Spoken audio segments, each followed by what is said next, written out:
আমি কিছু কথা বলতে চাই আজকে। ফেসবুক প্ল্যাটফর্মে আসলে কেউ কারণ না।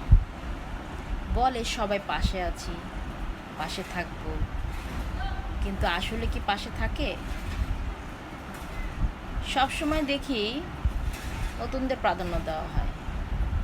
একবারও ভেবে দেখেছেন যারা পুরনো, যাদের উৎসাহতে আজকে এত দূর চলে এসেছেন, তাদের অবজ্ঞা করে আজকে নতুনদের প্রাধান্য দিচ্ছেন? পুরনোরা কষ্ট পাচ্ছে কি না একবার ভেবে দেখেছেন? আপনারা ফল পেলে আর শিকড়ের মূল্য দিতে চান না। মানুষ আসলে এমনই হয়, ফলটাই খেতে চান।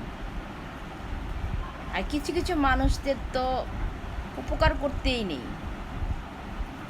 আমি কিছুদিন আগে একজনকে সব কিছু শিখিয়ে পড়িয়ে আজকে এতদূর নিয়ে এসেছি।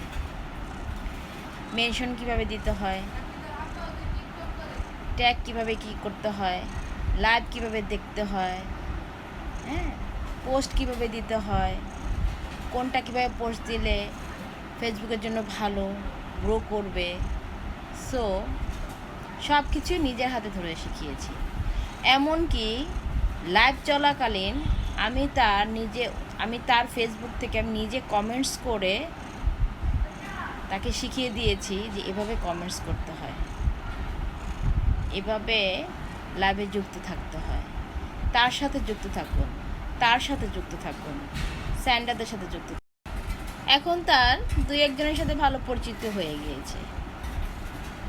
সো সে মাঝে মধ্যে খুব বিরক্ত হতো, কিন্তু আমি উৎসাহ দিয়ে তাকে এগিয়ে নিতাম। ধৈর্য হারাবে না, ধৈর্য হারালে ফেসবুকে কাজ করা যাবে না। আমি বলে দিব তোমাকে হেল্প করার জন্য। সো আজকে এমন একটা পর্যায়ে চলে এসেছে যে এখন বোঝা যায় যে আমি তার কাছে ডিফল্ট, যারা তার পাশে আছে তারা সফল। আসলে যে শিখিয়ে পড়িয়ে এনেছে তার কোনো মূল্য নেই। মানুষ এমনই হয়, আসলে মানুষকে উপকার করতে নেই।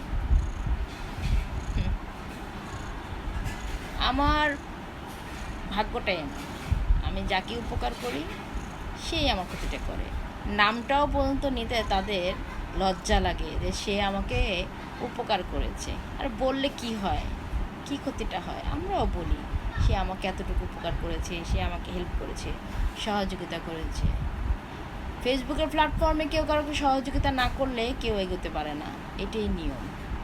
কিন্তু এটা মনে রাখতে হয়, ঠিক আছে?